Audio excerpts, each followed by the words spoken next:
G'day guys, make the Outer Circle, and today, well, I'm looking at something that happened a couple of days ago, and that is the Saturday pre-orders. This is, of course, Monday at the time of recording, and scrolling on down, we get all this lovely, quote-unquote, Chaos Space Marine stuff. Very interesting, you know. Chaos Space Marines are something they just haven't got right, basically since 3.5. And the most interesting Chaos Space Marines are, of course, the Legions. And they just don't seem too keen to get us those good Legion rules. Instead, it's always packaged up into, whatever 40k has devolved into. And I didn't really talk about it too much at the time, although I did post a meme up. But we have here the issue of two box sets that, hey, if you've never collected Chaos Space Marines before, you might buy both. Although I don't know where you're getting the money from, especially if you're a teenager. You are probably your local dealer for your school. But the two characters, the one in Power Armor on foot and the one in Power Armor with his jump pack, they're the big selling point for the veterans of this. And the question I have to ask is, how many veterans want to buy these two boxes, especially for those two characters? Now, of course, I can see the scalpers, of course, coming out of the woodwork, and, one can also make the argument that eventually these are going to be released as their own, separate kits down the line. But how long down the line are we talking? Because something like the Venom Crawler and Obliterators kit here, that took a long time to make its way basically into its own little section here on the online store compared to the actual box set that they came out in. And I don't think it's too ridiculous to be wanting things to be packaged in a way that's, a little bit, let's call it pro-consumer for once, in favour of the customer. Because although people will defend it and they say, Games Workshop's a business, and, we've heard that a lot around the Outer Circle over the last decade, how Games Workshop's a business and they're there to make money. To which I always respond, well, that's nice for them, but what about looking after yourself? What are you going to do for yourself here? To which the players just sort of give you the blank NPC stare. I want to coin a term today. I'm going to call it Altdorf syndrome. It's kind of like Stockholm syndrome, in where a person would get kidnapped and then grow attached to their kidnapper. Well, it's the same sort of thing. I call it Altdorf syndrome, but what this is when Games Workshop players just come up with excuses for behaviour which just patently goes against their own best interests. And yet, on top of making excuses for it, players buy into it. Altdorf syndrome. I'm going to make it a thing, because I don't think Warhammer syndrome really worked too well. So Altdorf, city in the old world, city in the new world. Maybe that would, or our world I should say, that would be a good name for it, Altdorf syndrome. And it's where people will turn around in situations like this and say, well, if you're a new player, Macca, there is no problem with this characters being locked in these two box sets. You probably want both anyway if you've never played the Force before. Great. Very happy that people can come up with excuses. And, it's a funny thing, I don't particularly like talking about the shady corporate side of things over at Games Workshop. But I keep coming back to it time and time again because I don't see enough said about it. And, it's not that there aren't people out there who will say the negative things about Games Workshop. They do exist. But it's all about the delivery for me. A lot of people will just say, this is blatantly anti-consumerist. And that's where it ends. They don't give viable alternatives to it. They don't say why it's anti-consumer, what else could have been done in this instance. And I don't appreciate that. Yes, you're right, it is going against your interests, but why? Okay. And, of course, there is also the Shield Brigade, the people who will get given all this stuff for free and paint some of it, or maybe even all of it, if we're lucky. And they have 55 subscribers to their YouTube channel, but they were willing to sign an agreement with Games Workshop anyway, and they get a bunch of lovely stuff, and their opinions aren't worth the paper that you shit on. So be it. I feel like my role is to use the platform that I've been blessed to have to talk about these things. Whether or not that annoys people, it just is at the end of the day. And there'll come a point in time where that goes away. Maybe I get cancelled, maybe I just move on, maybe the hobby changes in such a way that I just give up on it completely. Because believe me, I play more games than Games Workshop. I just talk about Games Workshop. And it all began, funny enough, with Chaos Space Marines. If it wasn't for a run of bad Games Workshop products in 6th edition, really, but going all the way back into late 4th edition and through 5th, I was a Chaos Space Marine player, and it was a bitter pill to swallow going from 3.5 to the Gav Thorpe Codex. That was rough, and it was no better getting that Phil Kelly 6th edition Codex. Funny enough, they don't write the authors' names on these books anymore, so you can't assign them blame, I guess. And, Marine players, you never suffered anything like that. You never had the heart ripped out of your forces and were told that now there are no rules anymore for any of your sub-factions and you're all just Ultramarines. That never happened. Even codexes like 5th or 6th edition Space Marines always had chapter tactics for the different chapters, It was a very different time, and that's what got me started down this road in the first place. And they're not the videos I particularly enjoy making, but I feel that I have to do the service to the community of talking about these things. And in the case of this, I'm seeing basically a cash grab, where it's like these could be sold so cheap and divided up better as boxes for people.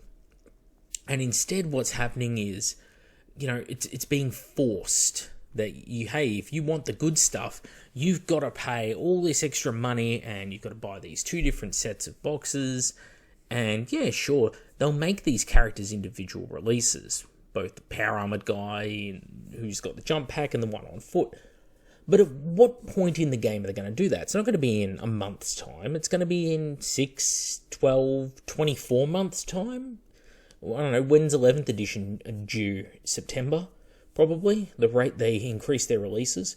No, with the current game, unfortunately, this army will get superseded by probably the next army, or if not that one, then the one after it. And that's the way it goes. And these things will be the new hotness for 5 minutes, and then they won't be. The scalpers have a field day because they can buy these boxes and break them up as bits and sell them off individually at increased prices. The company has a win regardless because, they make their money. It doesn't matter who they sell it to, they always make their money, and that's all that matters to them. And that's why they've done nothing about the piracy of their products over the years. Sorry, not the piracy of the products, the scalping of the products. The piracy they do care about.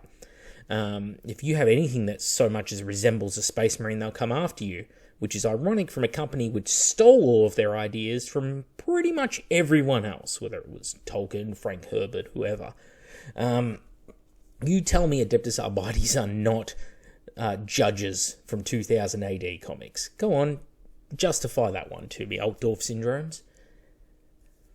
The company is very litigious, and they don't turn that towards the people who are causing problems to the wider community. They do not go after the people who are buying up all of the product and selling it at exorbitant prices.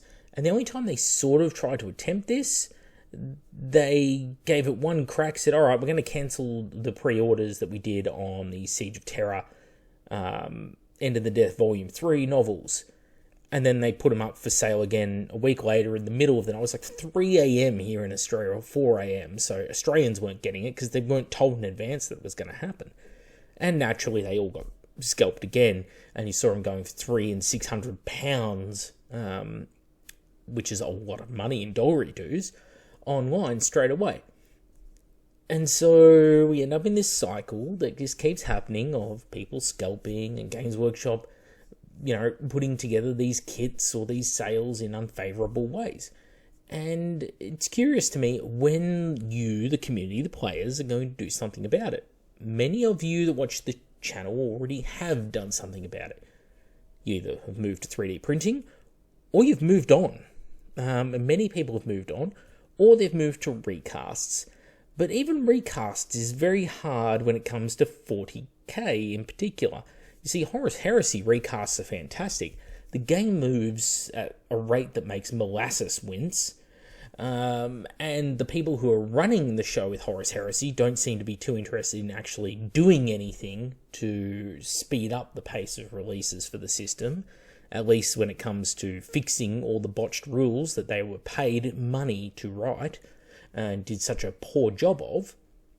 And by the way, if people were offended on behalf of the writers that I'm being mean to them right now, just remember that. They were paid good money to write the bad rules. And I can forgive a couple of bad rules here and there. I can forgive whole bad books.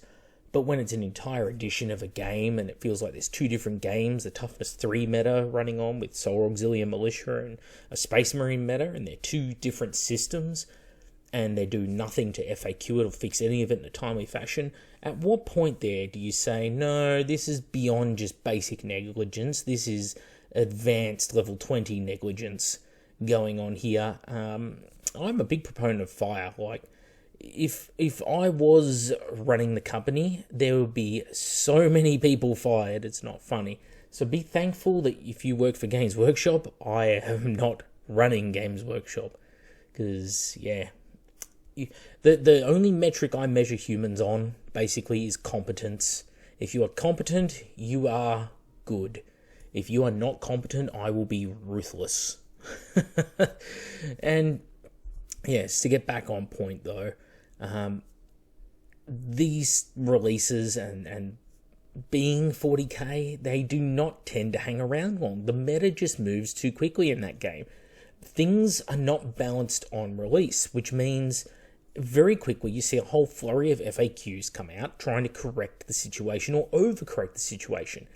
At its extremes, you get what happened with Votan, where the entire thing is just goes from being, oh my god, this is so powerful, it's getting banned from events and it hasn't even come out yet, to actually the entire army is completely changed in how it plays, and then all the power gamers who are buying into it crack the shits as one and cancel their pre-orders. That shit's hilarious.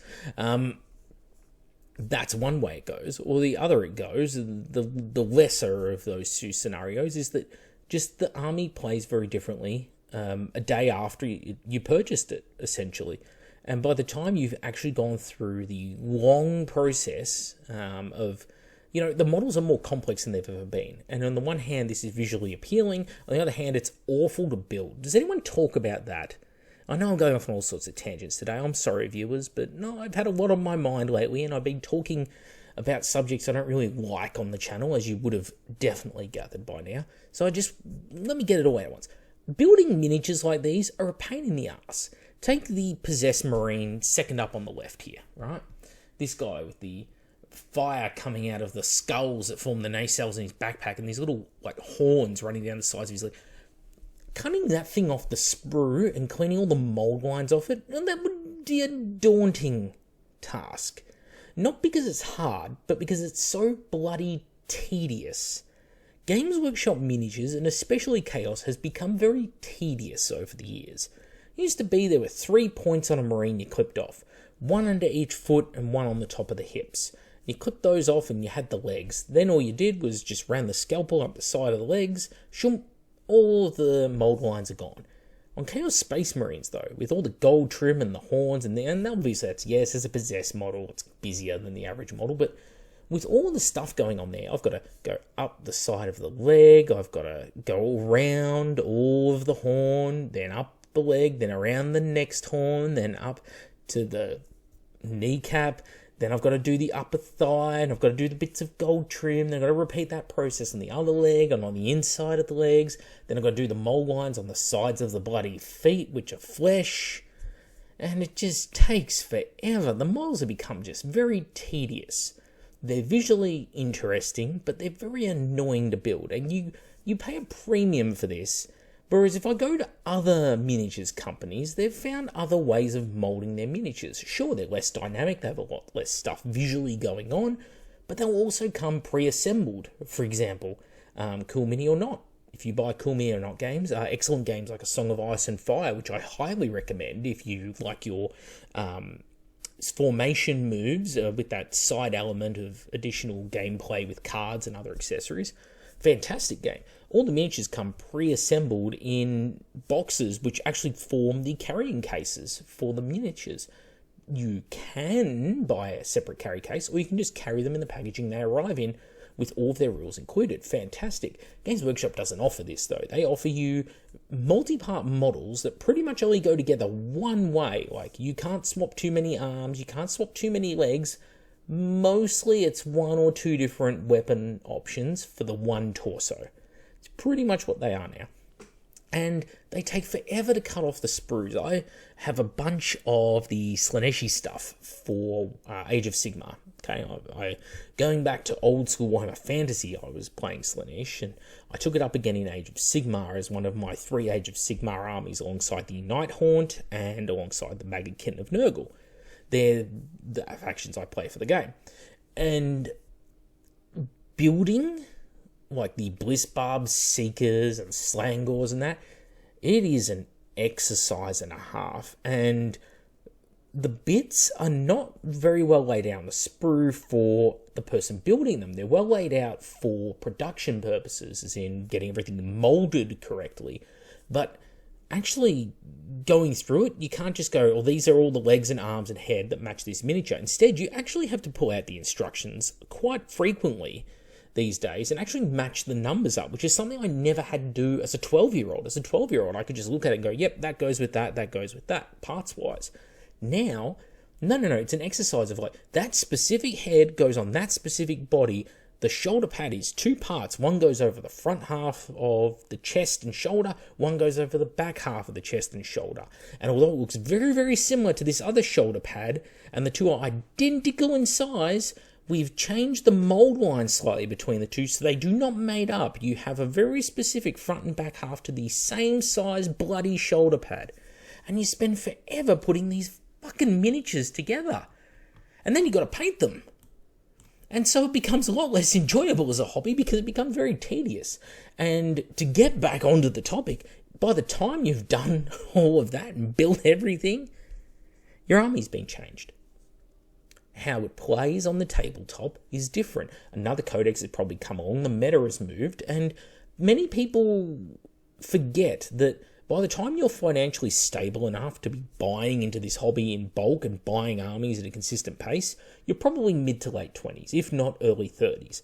By that point, you've got other responsibilities in life. You've probably got kids, or you've got the demands of adult employment and home ownership, or renting a house and upkeep for it, and many, many other factors that may or may not apply to different people.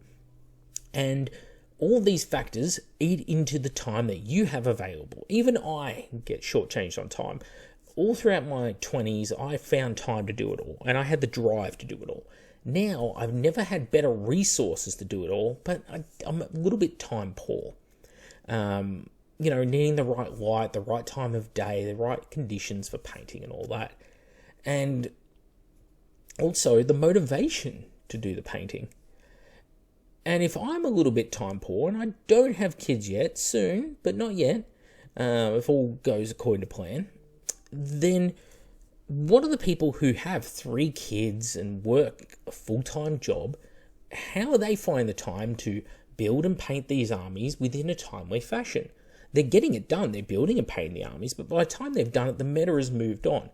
And whilst that's not an issue if you don't care for tournament play, it is an issue if you care for balance and you want the stuff that you've bought to still be viable on the tabletop, which it's not always going to be, because one of the sad certainties of Games Workshop is that as you play their games, they tend to turn around over time and make factions just so power crept that when you do eventually get around to playing them on tabletop, you just feel like you're bashing your head against a wall. And the person you might be playing with might be a fun opponent, a good person, they make you laugh throughout the match, they don't take it too seriously, they're just there to have fun. But their army just has beat you at the list building stage. And it doesn't matter what you take from your codex, how you structure your army, you have just been resoundingly beaten through no actions of your own. And knowing that that's going to be all of your games, that has an impact on the human psyche. It's something I've noted many times on the channel. Nobody likes to be the perpetual loser. It sucks. It is not rewarding, especially if you've sunk a lot of time and effort. Here's a scenario I'll put to you. If you've got a character, let's say it's this dude in the middle of the screen with the jump pack. You love this miniature for whatever reason. You get a hold of this miniature floating on his smoke coming out of the random Primaris helmet, half submerged in the ground, which is normal, and you paint the hell out of it. It's the pride of your collection. You spend a month on this miniature, doing like a couple of hours every night, just working on it. You know, you're watching painting tutorials in the background. You've bought all these extra new paints from different manufacturers, and you sink a ton of time and effort. Who's gone through that before? Right? And you get that centerpiece model that you've spent all this time on, and then you take him and you put him on the tabletop, and in turn one he gets fucking murked. He just gets killed. You know, the enemy recognise, oh, it's a strong character, I can't have him come near me, he's providing a lot of bonuses to the army, and they shoot him with a las cannon or something, and he just instantly pops first turn. And you know, you roll every save, you roll a 1, you're like, oh, you know, I've got some way to re-roll my save, and then you roll it and that fails as well, and you're like, holy shit, you know, and it all just goes pear-shaped.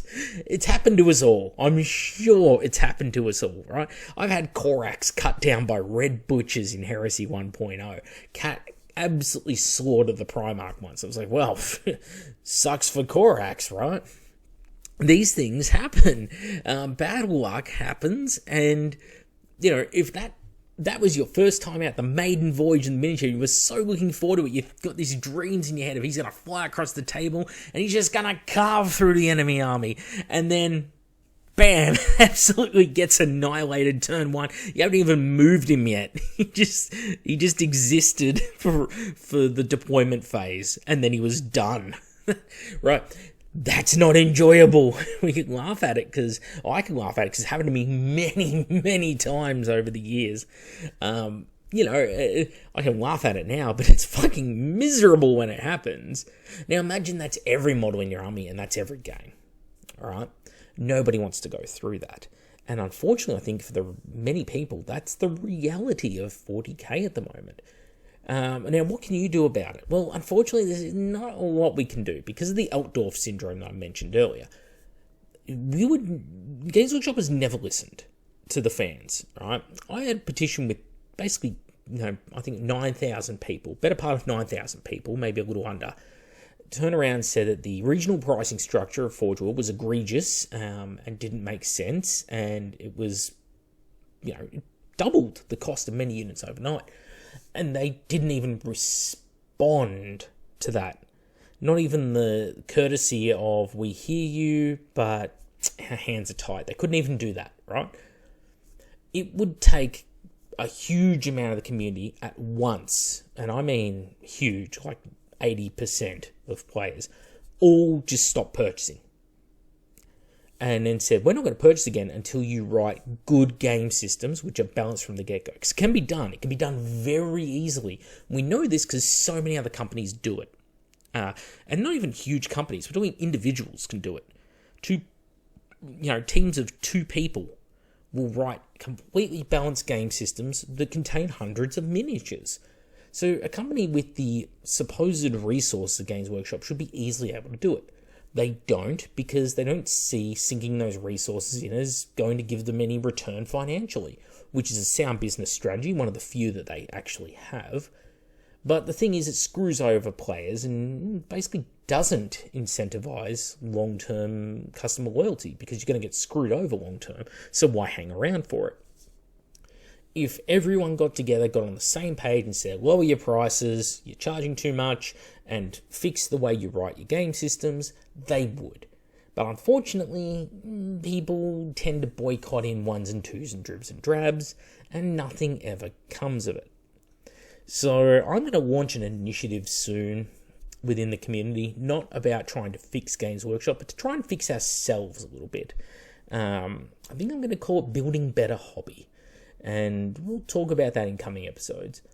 But I want to get away from the idea of Games Workshop being the hobby. I think we've been fixated on this for far too long, myself included, especially myself included, where really Games Workshop is there to enable us to do something in their world. And the people who run it these days have no right to run it. They've not earned it. They have lucked into the position and they bought it. It is not their creation. It is not something they have the right to. And it is not a legacy that they have looked after well. And this is especially true of the people who are writing for them at the moment, Black Library authors in particular, many of whom are just writing what they feel like. And well, frankly, you're not hired to write what you feel like, in my opinion. You're hired to write Warhammer. And that means writing it as the fans like it and intended it, and keeping your own politics and opinions and all of that out of it. And we will move in this direction over time, the Building Better Hobby Initiative, and I will talk about that later. But anyway, that's some thoughts on these Chaos Space Marine box sets. I know it was an all over the shop episode, all over the place, but, well, I had fun recording it, and that's nice from time to time. Anyway, I'm Mac with the Outer Circle. Please leave your thoughts and comments below, and guess I'll catch you on the next one.